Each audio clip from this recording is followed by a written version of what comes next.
Good morning all.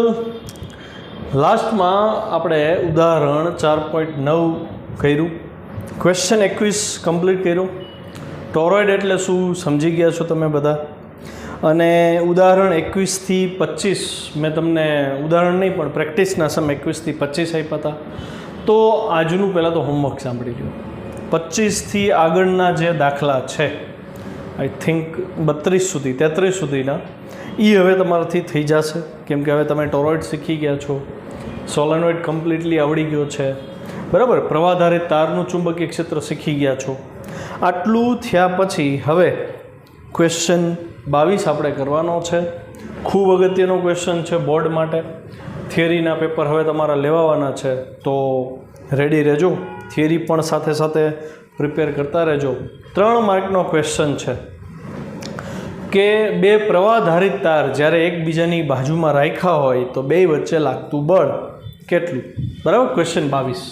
બે સમાંતર પ્રવાહધારિત તાર વચ્ચે લાગતા બળનું સૂત્ર તારવું. તો દર વખતની જેમ પહેલાં આપણે કોન્સેપ્ટ ક્લિયર કરશું. જેવો કોન્સેપ્ટ ક્લિયર થાય પછી થિયરીના એક મુદ્દા જોતા જશે. ચલો 2 ડાયમેન્શનમાં વિચારીએ. આ ડાયાગ્રામ 3 ડાયમેન્શનવાળો છે, થોડો હાર્ડ પડશે. મારી પાસે બે પ્રવાહધારિત તાર છે, બે વચ્ચેનું અંતર મેં ડી રાખ્યું છે. સમજે પડી? ખ્યાલ આવી ગયો? આ તારને હું તાર એ કહી દઉં, આ તારને હું તાર બી કહી દઉં. બેયમાંથી પ્રવાહ એક જ દિશામાં વહે છે. આમાંથી જે પ્રવાહ વહે છે એને હું આઈ એ કહી દઉં, અને આમાંથી જે પ્રવાહ વહે છે એને હું આઈ બી કહી દઉં. ક્લિયર? હવે ઓસ્ટેડના અવલોકન મુજબ પ્રવાહધારિત તાર હોય તો ચુંબકીય ક્ષેત્રની હાજરી તો હોવાની. મતલબ અહીંયા આનું ચુંબકીય ક્ષેત્ર છે, આનું ચુંબકીય ક્ષેત્ર છે. તો હું એવું કહી શકું કે બે તાર એકબીજાના ચુંબકીય ક્ષેત્રમાં રહેલા છે. તરત અહીંયા લોરેન્ટ્ઝ બળને યાદ કરવું પડે. લોરેન્ટ્ઝ બળનું એડવાન્સ ફોર્મ્યુલા હતું કે અગર પ્રવાહધારિત તાર ચુંબકીય ક્ષેત્રમાં મૂકીએ, તારની લંબાઈ L હોય તો એના ઉપર લાગતું બળ કેટલું, અને આપણે એ તારવેલું I સદિશ L ક્રોસ B. આ સૂત્ર ભૂલાવવું જોઈએ નહીં. પ્રવાહધારિત તારને ચુંબકીય ક્ષેત્રમાં મૂકતા તેના પર લાગતું બળ IL ક્રોસ B થાય. બસ, તો હું એ જ કોન્સેપ્ટનો અહીંયા ઉપયોગ કરવાનો છું. કાંઈ નવું શીખવાનું છે નહીં. ખાલી થિયરીને ભલે નામ હેડિંગ આપણે આપી દીધું છે, પણ જૂના જ સૂત્રનો ઉપયોગ કરી અને એક સમીકરણ તારવું છું. ચલો, તો છોકરાઓ બે વચ્ચેનું લંબ અંતર D છે. તો હું અહીં લખું ને કે એ પ્રવાહને લીધે, એના પ્રવાહને લીધે ચુંબકીય ક્ષેત્ર કેટલું થાય, તો કે હું એને બી એ કહી દઉં. અને એ પ્રવાહધારિત તારથી ડી અંતરે ચુંબકીય ક્ષેત્ર હું આમ લખું ને μ0I/2πD. હા કે ના? બીજી વસ્તુ, અંગૂઠો આ તરફ છે અને આ તરફ મેગ્નેટિક ફિલ્ડ જો અંદર જાય છે, અંદર જાય છે એટલે મારે અહીંયા મેગ્નેટિક ફિલ્ડ ચોકડીથી દર્શાવવું પડે ને. આ કોનું મેગ્નેટિક ફિલ્ડ થયું છોકરાઓ? તાર એનું. તો તાર એનું ચુંબકીય ક્ષેત્ર મળી ગયું μ0I/2πD. હવે હું એમ કહું ને કે તાર બી એ સ્મોલ બી લઈ, તાર બી જે છે એ બી એ એટલે કે એના ચુંબકીય ક્ષેત્રમાં છે, એના ચુંબકીય ક્ષેત્રમાં છે. ખ્યાલ આવ્યો? તો હું અહીંયા ધારી લઉં. ધારો કે અહીંથી આટલો તાર આપણે ધ્યાનમાં લઈ, ખાલી L લંબાઈનો. તો હું એમ લખું ને L લંબાઈના બી તાર પર લાગતું, કોના વડે લાગતું? તો કે એનું ચુંબકીય ક્ષેત્ર હતું એટલે એ વડે લાગતું ને, એ વડે લાગતું બળ. તો એને લખાય આમ છોકરા, FB A force on B by A. B પર એ વડે લાગતું ચુંબકીય ક્ષેત્ર. જે પહેલાં લખો ને એની ઉપર બળ લાગે, જે છેલ્લે લખો એના વડે બળ લાગે. તો અહીંયા એ વડે બી પર બળ લાગે તો એ કેટલું થાય? તો સમીકરણ તમારું આમ બને IL ક્રોસ બી એ. તો છોકરા આ આઈ કયો છે સમજજો. તો જે તારની લંબાઈ હોય એ જ તારનો પ્રવાહ હોય ને અહીંયા. તો તારની લંબાઈ તો બી તારની હતી તો પ્રવાહ IB આવે ને. એટલે બસ બધા વિદ્યાર્થીઓ અહીંયા ભૂલ કરે, તો તમારે આ ભૂલ થવી જોઈએ નહીં. IB L ક્રોસ બી એ થયું. હવે હું શું કરું તો કે ભાઈ L અને બી એની દિશા ચેક કરો. જો લંબાઈ L, પ્રવાહની દિશા અને સદિશની દિશા, સદિશ Lની દિશા બે એક જ લઈ છીએ આપણે દર વખતે. તો L અને બી અંદર જાય છે એટલે L અને બી વચ્ચેનો ખૂણો 90 ડિગ્રી થયો. L ઉપર બી અંદર, તો અહીંયા શું થશે? I B L B A sine 90. આ સદીશ હતું, અહીંયા અદિશ લખું છું અને દિશા લખવી પડે છોકરાઓ. તો દિશા નક્કી કરવી ને એ જ અહીંયા બહુ ડિફિકલ્ટ વસ્તુ થઈ જાય. 3 ડાયમેન્શનમાં સમજવું અઘરી થઈ જાય, એટલે જ મેં પહેલાં 2 ડાયમેન્શન સમજાવ્યું. જોજો ધ્યાનથી. એલ ક્યાં જાય છે? તો કે એલ ઉપર જાય છે, એલ ઉપર છે. બી ક્યાં જાય છે? તો કે અંદર જાય છે. એટલે તમારા માટે પરિસ્થિતિ શું થઈ? તો કે આ એલ, આ બ્લેક પેન અંદર જાય છે એવી રીતે, એટલે આ બી થયું, દેખાય છે. એલ અંદર જાય છે બી, એટલે એલ ક્રોસ બી થયું. હવે હું આને રોટેટ કરાવું એલથી બી, એટલે મારી ફિંગર એલથી બી રોટેટ કરાવું તો અંગૂઠો મારી તરફ આવ્યો. અંગૂઠો અગર મારી તરફ આવે છે તો બળની દિશા પણ આ તરફ થશે. એફ બી એ બળ થયું. આ ખ્યાલ આવી ગયો? તો અહીંયા મારે લખવું પડશે બળની દિશા ડાબી તરફ. અહીંયા તો હું ડાબી જમણી લખી શકું. 3 ડાયમેન્શનમાં બહુ ધ્યાન રાખવું પડે. એનો મતલબ એવો થયો ને છોકરાઓ કે આ તારને આની તરફ બળ લાગ્યું, દેટ મીન્સ આ એ તાર બીને પોતાની તરફ ખેંચે છે. ખ્યાલ આવી ગયો? બહુ ઇઝી છે. બસ તો અહીંયા સીધું હવે હું sin 90 એટલે 1 લખીશ. અહીંયા આઈ બી ગુણ્યા એલ, બી એની વેલ્યુ અહીં મળી ગઈ છે. અહીંયા પ્રવાહ આઈ એ આવે કેમ કે એનું ચુંબકીય ક્ષેત્ર હતું, એટલે અહીં μ0 આઈ એ બાય 2π ડી. તો final formula is μ0 I A I B into L છેદમાં 2π ડી થાય. એક વસ્તુ તો એ નક્કી થઈ ગઈ, જો બેયની દિશા સમાન હોય તો બે વચ્ચે આકર્ષણ થાય અને આટલું બળ લાગે. જો બેયની દિશા વિરુદ્ધ હોત ને છોકરાઓ, તો પ્રવાહની દિશા અહીંયા નીચે હોત અને બી અંદર હોત, તો બી ક્રોસ બી સ્ક્રૂ આમ ઘૂમત અને બળ આ તરફ લાગે તો બળ આમ જાત. મતલબ પ્રવાહની દિશા અગર વિરોધી હોત તો બે વચ્ચે આકર્ષણ થાય. તો અહીંયા મેં કોન્સેપ્ટ આખો ક્લિયર કરી દીધો. હવે સ્ટેપ વાઇઝ આપણે થિયરી જોઈશું. તો સ્ટેપ વાઇઝ ક્વેશ્ચન જોઈએ. પહેલો મુદ્દો, આકૃતિમાં દર્શાવ્યા મુજબ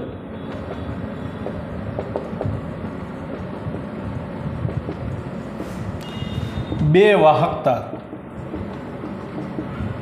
એ અને બી એકબીજાને સમાંતર ગોઠવેલા છે.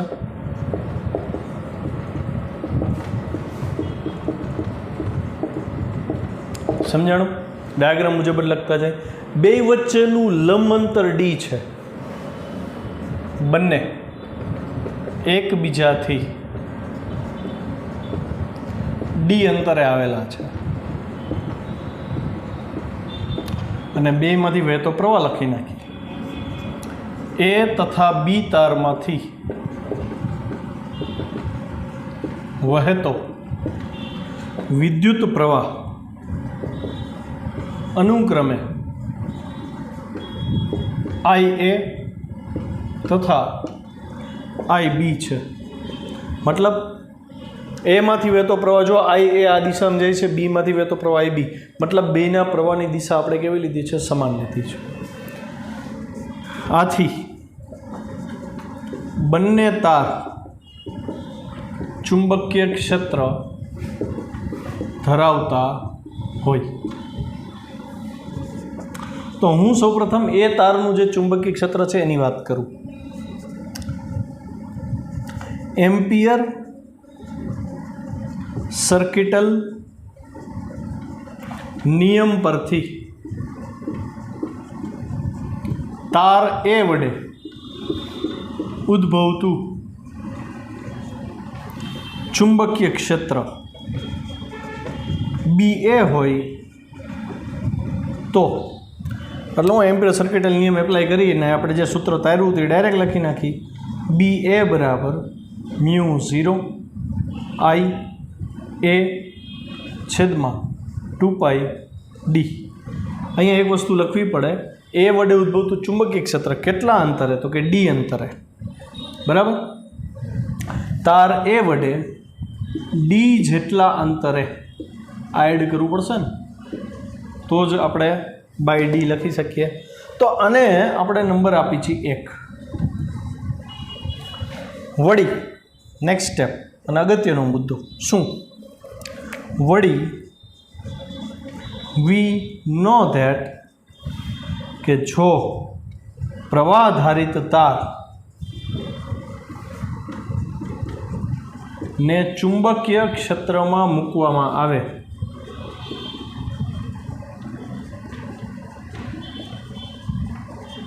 તો તેના પર કયું બળ લાગે? ચુંબકીય બળ લાગે.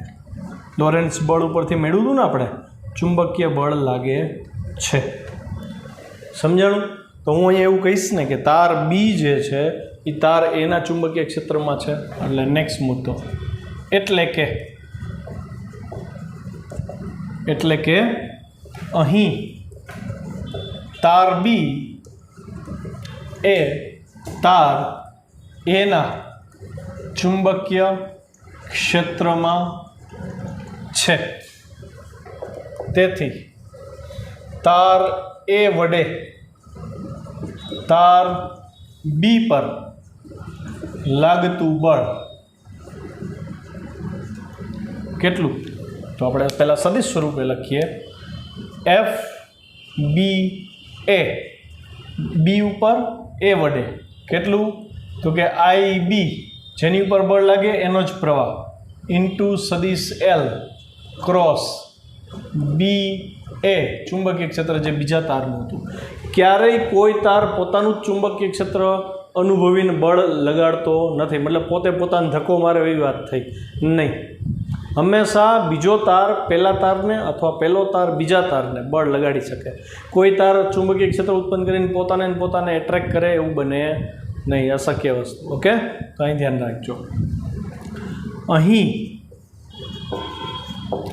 એફ બી એ એલ લંબાઈના બી તાર પર એ વડે લાગતું બળ છે. ખ્યાલ આવી ગયો? હવે ધ્યાન દીજો. એલ ક્રોસ બી એ કરવું. છોકરો આ એલ છે આપણો. એલ આ તરફ જાય ને, પ્રવાહની દિશામાં જાય ને, તો એલ આ તરફ જાય છે. સમજજો. બી નીચે છે તો એલ બી એટલે તમે શું કરશો? એલ અને બી આ જે સમતલ છે એને લંબરૂપે સ્ક્રૂ રાખો ને, એલ ક્રોસ બી ભ્રમણ આપો એટલે સ્ક્રૂ આ તરફ જાય. આપણે ડ્રો કરીએ. આ એલની દિશા થઈ, સદિશ એલ છે. આ એલ આમ જાય છે, બી આમ જાય છે. એલ ક્રોસ બી કરો એટલે સ્ક્રૂ આ તરફ ગયો. એ એફ બી એ છે જે એ તરફ એટ્રેક્ટ થાય ને એવું દર્શાવે છે. માટે એફ બી એ દિશા કાઢી નાખું છું. આઈ બી એલ, કેમ કે સ્મોલ એલની વેલ્યુ કેપિટલ એલ છે.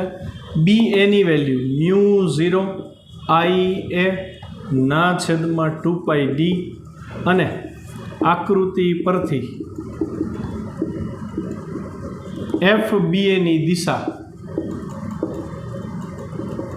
તાર આઈ એ તરફ છે. તાર આઈ એ નહીં, તાર એ તરફ છે. ક્લિયર? સ્પષ્ટ છે?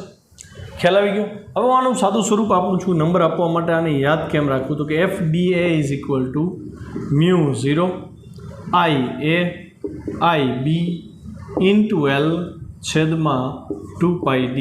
આ આપણો નંબર થયો. સમીકરણોની યાદીમાં એડ કરો. બે તાર વચ્ચે લાગતું બળ.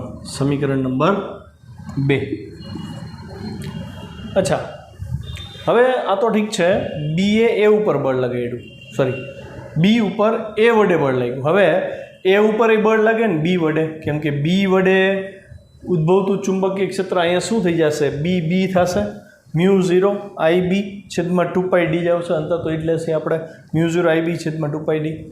અને એફ એ બી કરો તો અહીંયા આઈ એ એલ ક્રોસ બી આવશે. તો એમાં બીની દિશા બદલી જાય ને. અહીંયા નીચે છે તો અહીંયા ઉપર આવશે બીની દિશા. તો આની ઉપર જે બળ લાગશે ને છોકરાઓ, એની દિશા હોમવર્કમાં આપું છું, તમે જાતે કરજો. એફ એ બીની દિશા તમને આમ મળશે, એની તરફ. બે પ્રવાહ આમ છે એટલે. તો તમે જોઈ શકો એફ એ બી ને એફ બી એ બેના મૂલ્ય તો સરખા જ થશે. ન્યૂટનનો ત્રીજો નિયમ. એટલે બે ઇક્વલ એન્ડ ઓપોઝિટ થાય. હું અહીં લખીશ આ જ રીતે. તાર બી વડે તાર એ પર લાગતું બળ એફ એ બી હોય તો ન્યૂટનના ત્રીજા નિયમ પ્રમાણે શું લખશી? તો કે F B A is equal to minus F A B. આ બહુ મહત્ત્વનું સમીકરણ છે. આમ તો તમે ભણી જ ગયા છો. એનો મતલબ એવો છે કે કોઈ પણ તાર ઉપર બળ લગાડવાનું હોય સૂત્ર તો આ જ આવશે. બરાબર. આ તો વાત એવી છોકરાઓ એલ લંબાઈના તાર ઉપર લાગતું બળ. હવેનું હેડિંગ છે એકમ લંબાઈ દીઠ લાગતું બળ. તો એકમ લંબાઈ કીધી છે એટલે મારે લંબાઈ વડે ભાગવું પડે. એટલે હવે બે બળના મૂલ્ય તો સરખા જ છે. એટલે હું એફ એ બી કે એફ બી એ કરવાને બદલે કોમન વર્ડ યુઝ કરીશ, કોમન શબ્દ લઈશ, સંકેત લઈશ. એફ બરાબર mu 0 I A I B into L by 2π D છે. તો અહીં તમને કીધું છે શું? એકમ લંબાઈ દીઠ લાગતું બળ. તો એકમ લંબાઈ દીઠ આને આપણે કેપિટલ એફ આપ્યો ને, તો એકમ લંબાઈ દીઠ લાગતા બળને હું સ્મોલ એફથી દર્શાવીશ. એનાથી સ્મોલ એફ. તો અહીંયા સ્મોલ એફ બરાબર એકમ લંબાઈ એટલે છેદમાં એલ. એકમ લંબાઈ થઈ ગઈ, લાગતું બળ એકમ લંબાઈ દીઠ લાગતું બળ એટલે એફ બાય એલ થાય. એટલે અહીંયા ઇન્ટુ એલ આવે. એલ એલ કેન્સલ, તો જવાબ આવ્યો મ્યુ 0 આઈ એ આઈ બી છેદમાં 2π ડી. આ સમીકરણ એ અગત્યનું સમીકરણ છે.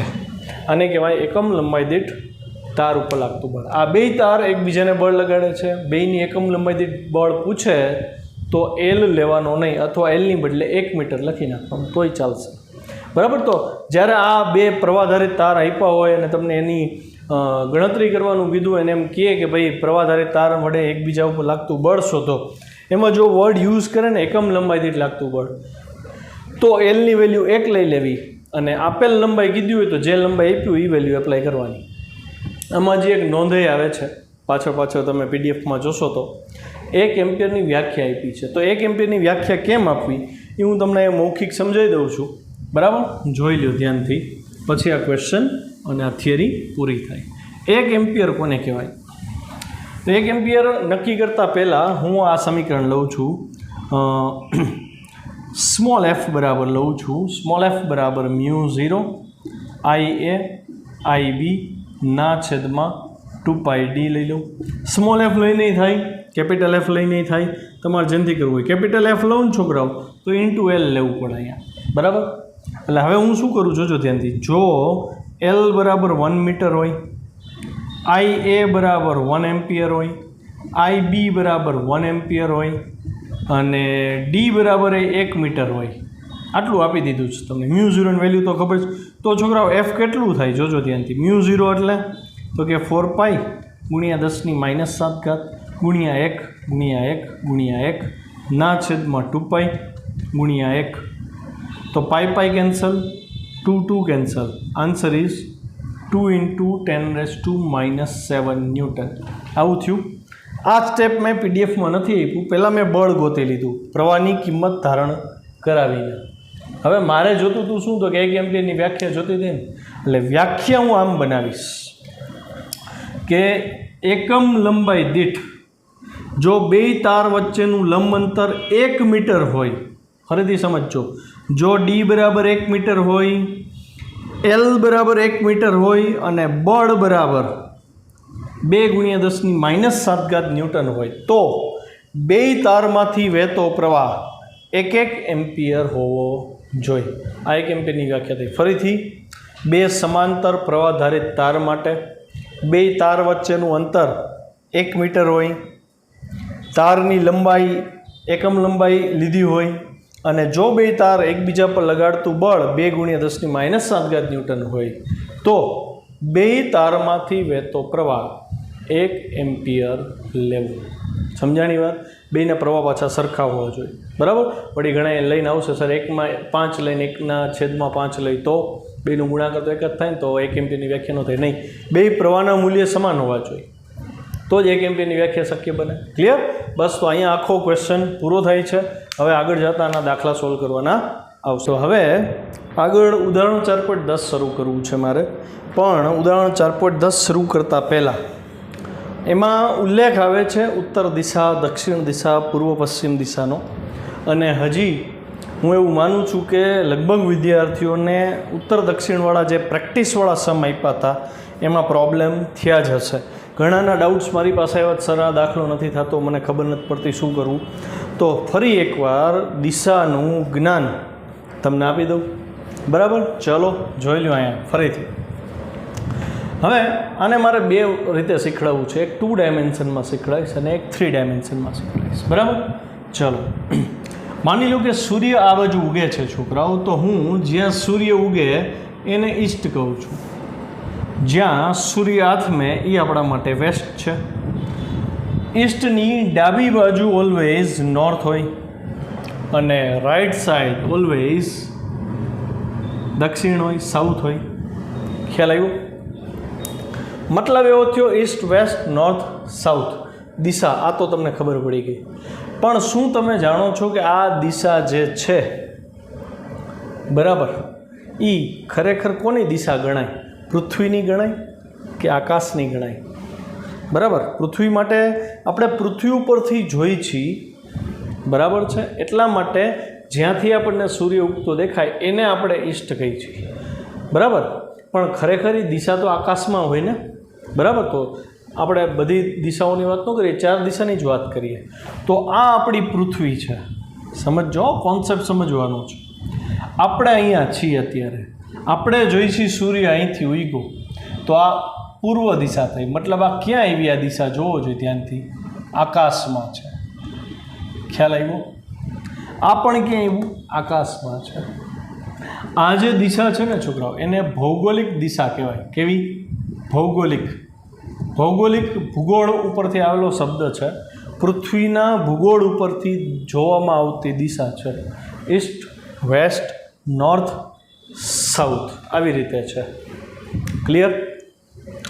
બીજી વસ્તુ હવે જે મારે શીખવાડવું છે એ તમને દાખલો વાંચતા ઘણીવાર કોન્ટ્રાડિક્શન જોવા મળશે. ક્યાં કોન્ટ્રાડિક્શન જોવા મળશે એ હું કહીશ. એટલે જે લોકોને એ કોન્ટ્રાડિક્શન હજી ઓળખતા નથી આવડતું ને, કે ભાઈ અહીંયા સરે આમ ભણાવ્યું હતું ને આમાં કંઈક અલગ લખ્યું છે, પણ બેયના મતલબ કઈ રીતે સરખા થાય ને એ સમજવાનું છે આપણે. બરાબર, તો એના માટે તમારે દિશા જ્ઞાન હોવું જરૂરી છે. જોજો ધ્યાનથી. હવે તમને બધાને ખબર છે પૃથ્વી પોતે એક મેગ્નેટ છે. બરાબર, હોકાયંત્રની સોય તમે આ પૃથ્વી ઉપર રાખો ને, અહીંયા હોકાયંત્રની સોય, તો છોકરાઓ મેં તમને શીખવાડ્યું હતું, ડાર્ક કરેલો ભાગ નોર્થ હોય અને લાઇટ જે આછો ભાગ હોય સાઉથ હોય. તો તમે મને કહેશો કે અહીંયા હું હોકાયંત્રની સોય રાખું તો એની સોય ભ્રમણ આપશે? એ સોય શું આ નોર્થ સાઉથ જોઈને ભ્રમણ આપે છે? નહીં. અહીંયા હોકાયંત્રની જે સોય છે એ ભ્રમણ આપશે પૃથ્વીના મેગ્નેટ આધારિત. મતલબ કે પૃથ્વી પોતે એક મેગ્નેટની જેમ વર્તે છે. તો હું હોકાયંત્રને સમજાવતા પહેલાં પૃથ્વીને સમજાવું. પૃથ્વી માટે આ ભૌગોલિક દક્ષિણ ધ્રુવ છે. પૃથ્વી પોતે મેગ્નેટની જેમ વર્તે છે. એનો સાઉથ અહીંયા આવે છે. સમજો પડી? થોડો ક્રોસમાં આવ્યો. સોરી, અહીં સાઉથ નહીં આવે, નોર્થ આવશે. કેમ નોર્થ આવ્યો? સાઉથ સાથે નોર્થને એટ્રેક્શન હોય ને, એવા સેન્સથી આપણે વાત કરી. અહીંયા નોર્થ આવશે. સેમ વસ્તુ અહીંયા નોર્થ છે તો અહીંયા શું હોવું જોઈએ? સાઉથ હોવું જોઈએ ને. પણ આ થોડુંક ક્રોસમાં આવે છે આમ. તો અહીંયા જે મળ્યું આ તમને મળ્યું સાઉથ. કેમ કે સાઉથને ને નોર્થને એટ્રેક્શન હોય. પૃથ્વી આટલી ક્રોસમાં રહેલી છે આકાશ સાથે. ચુંબકત્વની જે અક્ષ છે એ આકાશની અક્ષથી થોડા ખૂણે રહેલી છે. વધુ ડિટેલમાં નેક્સ્ટ ચેપ્ટરમાં આ વસ્તુ શીખશી, પણ અત્યારે આટલું. હવે તમને કહું કે આ નોર્થ પોલ છે છોકરો, તો એનું મેગ્નેટિક ફિલ્ડ નોર્થમાંથી નીકળે અને ક્યાં દાખલ થાય? સાઉથમાં દાખલ થયું. સમજે પડી? અચ્છા, બીજી વસ્તુ, હવે હું અહીંયા સેન્ટર ઉપર હોકાયંત્ર રાખું તો તમારે હોકાયંત્રની સોય કઈ તરફ આવશે? વિચારીને જવાબ આપો. આ તરફ આવશે. હોકાયંત્રની સોયમાં જે રેડ પોર્શન હોય, જે છાયા કરેલો ભાગ છે, ડાર્ક ભાગ છે, એ હંમેશા નોર્થ દિશા દર્શાવે. ખ્યાલ આવ્યો? તો એનો મતલબ એવો થયો છોકરાઓ, જો હું અહીંયા સોય રાખું ને તો એ સોય આમ ગોઠવાશે. જો અહીંયા જ બધાને બહુ કન્ફ્યુઝન થાય. આ લેક્ચર તમે 2-3 વાર જોશો પછી સમજાશે. ડાર્ક કરેલો ભાગ આ તરફ આવ્યો. મેં તમને કીધું હતું ચુંબકીય ક્ષોયમાં ડાર્ક કરેલો ભાગ એટલે નોર્થ અને આ જે આછો ભાગ છે એ સાઉથ હોય. ઓબ્વિયસ છે નોર્થને સાઉથ સાથે એટ્રેક્શન હોય અને સાઉથને નોર્થ સાથે એટ્રેક્શન હોય. એટલે આપણા હુકાયંત્રની સોય પૃથ્વીના સાઉથ અને નોર્થ જોઈને નક્કી થાય છે. ખ્યાલ આવ્યો? અને ઇનડાયરેક્ટલી જુઓ તમે તો આ નોર્થની દિશા દર્શાવે છે, તો એ તરફ જો નોર્થ જ છે. એટલે આપણા હોકાયંત્રમાં જે બાજુ નોર્થ દેખાય એ આકાશના નોર્થની બહુ નજીકનો ભાગ થયો. જો આટલો ફેર પડે છે. સમજાય છે? બરાબર. બહુ ડિટેલમાં નથી ઉતરવું અત્યારે. હવે ફરીથી આ પૃથ્વી છે તો એનું ચુંબકીય ક્ષેત્ર નોર્થમાંથી નીકળે, કેમ કે મેં કીધું હતું દુનિયાનું કોઈ પણ મેગ્નેટ લઈ લ્યો નોર્થમાંથી ચુંબકીય ક્ષેત્ર નીકળે અને દક્ષિણમાં દાખલ થાય. તો અહીં નોર્થમાંથી નીકળવું દક્ષિણ તરફ જાય છે ને અહીં દક્ષિણમાં દાખલ થયું. સેમ વસ્તુ આ બાજુ થશે. સમજે પડી? નોર્થમાંથી નીકળવું દક્ષિણમાં દાખલ થયું. આ દાખલ થાય છે, આ બહાર નીકળે છે. આટલું ક્લિયર થયું?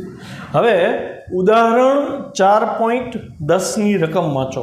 કોન્ટ્રાડિક્શન જોવા મળશે. ઉદાહરણ 4.10માં કીધું છે કે પૃથ્વી પર ચુંબકીય ક્ષેત્ર ભૌગોલિક દક્ષિણથી, શબ્દ પકડીએ, ચુંબકીય ક્ષેત્ર ભૌગોલિક દક્ષિણથી ભૌગોલિક ઉત્તર તરફ છે એવું કીધું છે ટેક્સ્ટબુકમાં. જ્યારે મેં થોડાક દિવસ પહેલાં એવી નોંધ કરાવેલી કે ચુંબકીય ક્ષેત્રની દિશા હંમેશા નોર્થ ટુ સાઉથ હોય, જ્યારે ટેક્સ્ટબુકમાં લખ્યું છે ચુંબકીય ક્ષેત્રની દિશા દક્ષિણથી ઉત્તર તરફ છે. તો શું ચુંબકીય ક્ષેત્ર મન પડે ત્યારે ઈરાદો બદલી નાખે? નહીં. અહીં વર્ડ પકડવાનો છે. ભૌગોલિક કીધું છે. ભૌગોલિક એટલે આકાશની વાત છે. ફરીથી જોજો તો આકાશનો સાઉથ આવી રહ્યો છે અને આ જ આકાશનો ઉત્તર છે. એનો મતલબ મેગ્નેટિક ફિલ્ડ આ તરફ જાય છે આમ. પણ એ કોનું મેગ્નેટિક ફિલ્ડ કીધું છે? પૃથ્વીનું. તો મેગ્નેટિક ફિલ્ડ અહીંથી જ વિચારો, નોર્થમાંથી નીકળવું અને સાઉથમાં ગયું. અને ટેક્સ્ટબુકમાં કીધું છે ભૌગોલિક દક્ષિણથી મેગ્નેટિક ફિલ્ડ ભૌગોલિક ઉત્તર તરફ ગયું. એટલે ટેક્સ્ટબુકમાં કીધું એ ચુંબકીય ક્ષેત્રની દિશા અને અહીંયા જે આપણે સમજ્યા એ પ્રમાણે નોર્થ ટુ સાઉથની દિશા બે સરખી થાય. વચ્ચે થોડો ખૂણો બને છે પણ અત્યારે એની ચર્ચા કરવાની નથી. એ ચર્ચા આપણે કરશી ક્યારે? 5મા ચેપ્ટરમાં. તો ભૌગોલિક દક્ષિણ ભૌગોલિક ઉત્તર એટલે એ આકાશ માટેની વાત છે. થોડાક ક્રોસમાં હોય છે એ, બરાબર છે. એટલે જ્યારે તમને એમ કહે ને ભૌગોલિક દક્ષિણથી ભૌગોલિક ઉત્તર તરફનું ચુંબકીય ક્ષેત્ર છે એટલે તમે ચુંબકીય ક્ષેત્ર આમ દોરશો આ રીતે. તો એનો મતલબ પૃથ્વીનો અહીંયા નોર્થ હશે અને પૃથ્વીનો અહીંયા સાઉથ હશે. આ ખૂણો ધારો કે 0ની બહુ નજીક છે એટલે અવગણી નાખી છીએ. તો આપણો નોર્થ પોલ અહીંયાને બદલે આપણે અહીંયા રાખીએ છીએ અને અહીંયા રાખીએ છીએ. તો મેગ્નેટિક ફિલ્ડ આ તરફ થયું કે ન થયું? સમજે પડી? પછી તમને દાખલો શું પૂછશે તો કે હવે એક તાર પૂર્વ પશ્ચિમમાં રાખ્યો છો અને પ્રવાહ પશ્ચિમથી પૂર્વ તરફ જાય છે. એટલે એલ એ આ તરફ થયો, બી આ તરફ થયું. તો એલ ક્રોસ બી કરો તો એલ ક્રોસ બી એટલે સ્ક્રૂ આમ ઘુમાવો તો બહાર લાગે ને બળ, એટલે એ બળની દિશા ઉપર તરફ લાગે. હવે એ ઉપર તરફ પાછું 3 ડાયમેન્શન થઈ જાય. એટલે ફરીથી હું 3 ડાયમેન્શનમાં લઈ જાઉં. ખાસ બધાને એટલું કહીશ કે આ જે કોન્સેપ્ટ શીખડાવો 2-3 વાર જોજો, બરાબર. હવે અહીંયા ધ્યાન 3 ડાયમેન્શન ઇમેજિન કરીએ.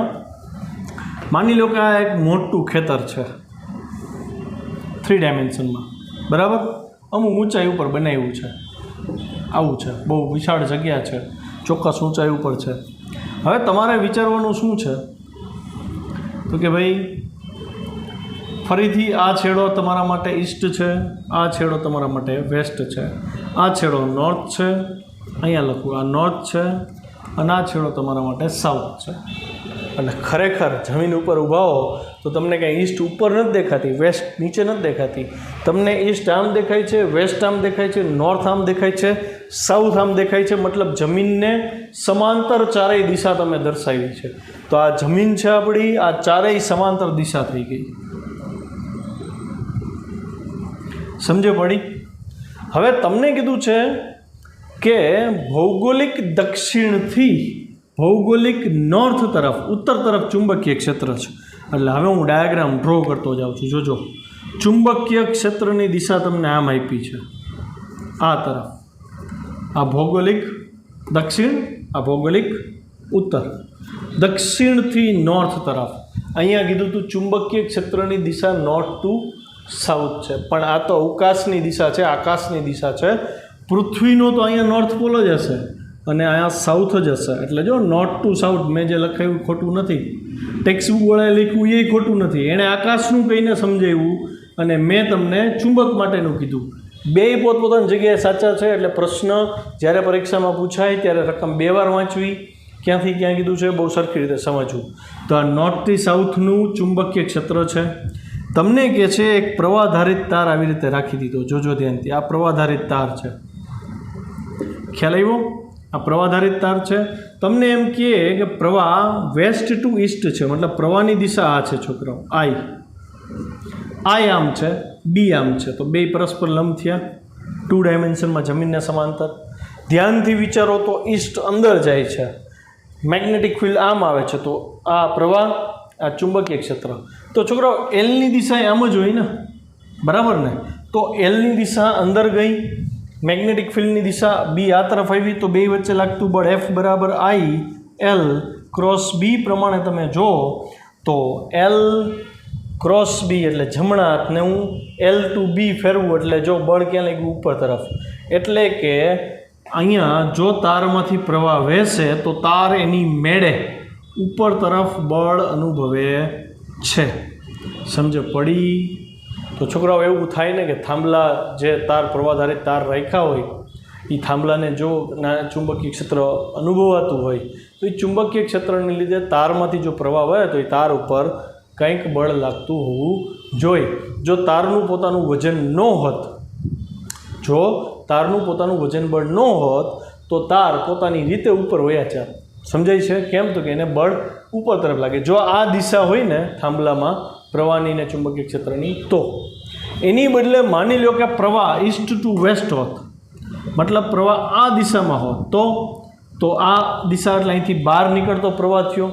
પ્રવાહ આ તરફ, તમારી તરફ, મેગ્નેટિક ફિલ્ડ બી આ તરફ, તો તમારા માટે ફિંગર આમ મુડે ને, એલ ટુ બી એટલે એલથી બી ભ્રમણ આમ થાય ને સ્ક્રૂનું.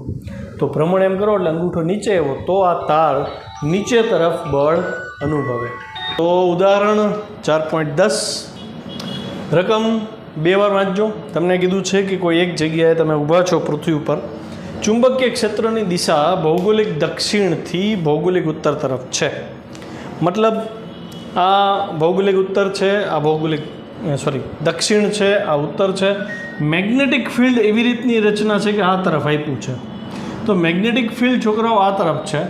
એમાં તમને એમ કીધું છે કે એક પ્રવાહધારિત તાર આપ્યો છે અને પ્રવાહ પૂર્વથી પશ્ચિમ તરફ વહે છે. એટલે મેં જો પૂર્વથી પશ્ચિમમાં તાર દોરી દીધો અને સાઉથ ટુ નોર્થમાં ચુંબકીય ક્ષેત્ર દોરી દીધું. ક્લિયર છે એટલું? તો તમને કીધું છે કે આમાં જે બળ લાગે એ બળનું મૂલ્ય મેળવું. ચલો, આન્સર એ પ્રવાહની દિશા પૂર્વથી પશ્ચિમ છે ત્યારે આપણે બળ જોઈએ છીએ. છોકરાઓ પ્રવાહની દિશા પૂર્વથી પશ્ચિમ આમ અને ચુંબકીય ક્ષેત્ર સાઉથ ટુ નોર્થ એટલે બે વચ્ચેનો ખૂણો 90 ડિગ્રીનો થયો. અચ્છા, પ્રવાહની જે દિશા હોય એ જ દિશા પ્રવાહ ખંડની પણ મળે, લંબાઈની પણ મળે, એલની પણ મળે. એટલે સ્પષ્ટ છે કે બી અને આઈ પરસ્પર લંબ છે. અહીં વિદ્યુત પ્રવાહધારિત તાર પર લાગતું બળ સદિશ એફ બરાબર આઈએલ ક્રોસ બી થાય. આ સૂત્ર ભણી ગયા છો.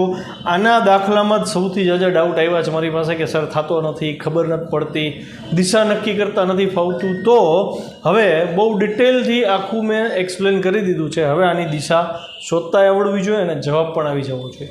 બરાબર? તો અહીંયા એફ બરાબર આઈએલ ક્રોસ બી છે. બે પરસ્પર લંબ હતા, આઈ અને એલની દિશા એક જ હોય એટલે અહીં બે વચ્ચેનો ખૂણો 90 થશે થીટા. તો એફ બરાબર I L B sine theta. રકમ મેં કીધું તું 2 વાર વાંચજો. એકમ લંબાઈ દીઠ બળ ગોતવાનું છે, નેટ ફોર્સ નથી ગોતવાનું. એકમ લંબાઈ દીઠ બળ જોતું હોય તો કુલ લંબાઈથી બળને ભાગવું પડે. તો આ બળ એફ હતું. હવે એકમ લંબાઈ દીઠ લાગતું બળ એટલે સ્મોલ એફ બરાબર એફના છેદમાં એલ થાય. એકમ લંબાઈ દીઠ લાગતું બળ 11માં મેં ઘણી વ્યાખ્યા આવી રીતે પાકી કરી હતી. છેદમાં જે રાશિ હોય ને એકમ લાગે. એકમ લંબાઈ દીઠ લાગતું બળ આઈ બી એલ એલ ઉડી ગયા, આઈ બી સાઇન 90 બે લંબ હતા ને એટલે સાઇન 90. આઈની વેલ્યુ હતી 1 એમ્પિયર આપી દીધી છે. ચુંબકીય ક્ષેત્ર આપી દીધું છે 3 × 10⁵ ટેસ્લા અને સાઇન 90 એટલે 1. ફાઇનલ આન્સર આવ્યો 3 × 10⁵ ટેસ્લા. અહીંયા એક વસ્તુ વગર કીધે હું તમને નોંધાવું છું, ધ્યાન રાખજો. જ્યારે આપણે 1 એમ્પિયરની વ્યાખ્યા આપી ને આગળના ટોપિકમાં, એમાં મેં એવું કીધું હતું કે જ્યારે બે તાર વચ્ચેનું અંતર ડી બરાબર 1 મીટર હોય, એલ બરાબર 1 મીટર હોય અને લાગતું બળ એફ બરાબર 2 × 10⁻⁷ ન્યૂટન હોય ત્યારે તારમાંથી વહેતા પ્રવાહ 1 એમ્પિયર હોય, એવું કીધું હતું. યાદ છે? બરાબર. તો એનો મતલબ એવો થયો ને છોકરાઓ કે જ્યારે અંતર હું 1 મીટર લઉં, લંબાઈ 1 મીટર લઉં અને પ્રવાહ 1 એમ્પિયર હોય તો આટલું બળ લાગતું હોવું જોઈએ. તો ધ્યાન દીજો, અહીંયા લંબાઈ તારની જે આપી છે એ એકમ લંબાઈ કીધી છે. એકમ લંબાઈ એટલે એલ બરાબર 1 જ થાય. બરાબર. તો એકમ લંબાઈ દીઠ બળ કીધું છે. તો એવા કિસ્સામાં ચુંબકીય ક્ષેત્ર 2 × 10⁻⁷ કરતાં ઝાઝુ જોવા મળ્યું. 3 × 10⁻5 ટેસ્લા જોવા મળ્યું. એનો મતલબ એવો થયો કે જો તમારે પૃથ્વી ઉપર ઈસ્ટ ટુ વેસ્ટમાં થાંભલા રાખવા હોય તો અહીંયા બહારના ચુંબકીય ક્ષેત્રની અસર આની ઉપર ન આવે એવી કંઈક વ્યવસ્થા કરવી પડે, નહીંતર એની ઉપર નીચે તરફ બળ લાગશે. અથવા તમે કોઈ એક્સપેરિમેન્ટ જ્યારે કરો છો ત્યારે તમારે તારને ઈસ્ટ વેસ્ટમાં રાખવાને બદલે સાઉથ નોર્થમાં રાખવો જોઈએ. નહીંતર તમે પ્રવાધારિત તાર પર ચુંબકીય બળ શોધવા બેસો તો એમાં ભૂલે ચૂકે પૃથ્વીના ચુંબકીય ક્ષેત્રની હાજરી આવે અને એનું બળ પણ એનું જે ચુંબકીય ક્ષેત્ર છે એ પણ એડ થશે અને તમારો જવાબ જે છે એ મિસ્ટેકવાળો આવશે, એરરવાળો આવશે. મતલબ ફરીથી એકવાર, જ્યારે પણ એક્સપેરિમેન્ટ કરતા હોય ત્યારે તમારે પ્રવાધારિત તારને ચુંબકીય ક્ષેત્ર એવી રીતે સેટ કરવું પડે પ્રવાહિત તાર ઉપર કે જેથી કરીને એની ઉપરનું નેટ ફોર્સ શું થાય? 0. મતલબ તમે જ્યારે પણ આવો પ્રયોગ કરો ત્યારે ક્યારેય આ ભૂલ ન થવી જોઈએ કે સાઉથ નોર્થમાં ચુંબકીય ક્ષેત્ર હોય ને તો તાર તમે ઈસ્ટ વેસ્ટમાં રાખો, કેમ કે બે વચ્ચેનો ખૂણો 90 થશે તો બળ મહત્તમ થઈ જશે. તો એ બળ ન લાગવા દેવું હોય, ચુંબકીય ક્ષેત્ર તમને નડે નહીં એવી રીતે તમારે સેટઅપ કરવું હોય તો શું કરવું? એના માટે છે ઓપ્શન નંબર બી. ઓપ્શન બીમાં કીધું છે કે ભાઈ ધારો કે તાર છે એમાં પ્રવાહ સાઉથ ટુ નોર્થમાં છે, એટલે મેં ફરીથી એનો ડાયાગ્રામ ડ્રો કર્યો. જો આ ઈસ્ટ છે, વેસ્ટ છે, નોર્થ છે, સાઉથ છે. એમાં ચુંબકીય ક્ષેત્ર સાઉથ ટુ નોર્થ છે અને પ્રવાહનો એરો પણ સાઉથ ટુ નોર્થ છે. મતલબ બી અને આઈ વચ્ચેનો ખૂણો કેટલાનો થઈ ગયો? 0 ડિગ્રી. બે વચ્ચેનો ખૂણો 0 ડિગ્રી હોય તો આઈએલ ક્રોસ બી કરી તો આઈએલ બી સાઇન 0 થાય. સાઇન 0 એટલે બળ થઈ ગયું 0.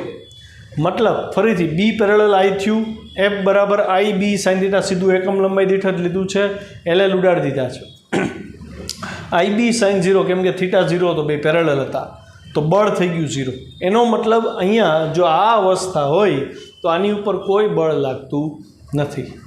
મતલબ ફરીથી આ દાખલો ગણવાનો હેતુ શું છે એ સમજીએ. તમને માની લો કે તમે લેબોરેટરીમાં છો, તમને પ્રવાધારિત તાર આપે અને એમ કહે કે ભાઈ આ પ્રવાધારિત તારને લીધે ઉદ્ભવતું ચુંબકીય ક્ષેત્ર મેળવો અથવા એની બાજુમાં બીજો તાર મૂકે અને એમ કે એની ઉપર લાગતું નેટ ફોર્સ મેળવો, તો તમારે અહીંયા કન્ફર્મ એક કરવું પડે કે શું પૃથ્વીનું ચુંબકીય ક્ષેત્ર હાજર હોય તો એને લીધે કોઈ બીજું બળ ઉદ્ભવતું નથી ને? કેમ કે પૃથ્વી પર હશો તો બધાય પૃથ્વીનું ચુંબકીય ક્ષેત્ર તો હાજર હોવાનું જ છે. તો એવું બને ને કે જાણતા કે અજાણતા પૃથ્વીના ચુંબકીય ક્ષેત્રને લીધે અહીંયા જે બળ નીચે તરફ લાગતું હતું એવું બળ એની ઉપર અસર કરતું હોય તો આપણો જે પ્રયોગ છે, આપણે જે નેટ ફોર્સ જોતું હતું એમાં અજાણતા પૃથ્વીના ચુંબકીય ક્ષેત્રનું બળ પણ હાજર થઈ જાય. એટલે આપણા કેલ્ક્યુલેશનમાં શું થાય? એરર આવે. તો એ એરરમાંથી બહાર નીકળવા માટે તમારે તમારા ઇન્સ્ટ્રુમેન્ટ્સને એવી રીતે ગોઠવવા પડે કે એમાં જે તાર ગોઠવા છે એમાંથી વહેતો પ્રવાહ પણ બહારના પૃથ્વીના ચુંબકીય ક્ષેત્રની દિશામાં હોય. ક્લિયર છે? તો બસ અહીંયા દાખલો પૂરો કરીએ, લેક્ચર પણ અહીંયા પૂરો, બરાબર. ફરીથી એકવાર યાદ કરાવી દઉં, દાખલા નંબર આપણે 25 સુધીના લગભગ થઈ ગયા હતા. તો હવે આગળના 26 થી 35 સુધીના 34 સુધીના દાખલા તમારે મને ગણીને મોકલવાના રહેશે.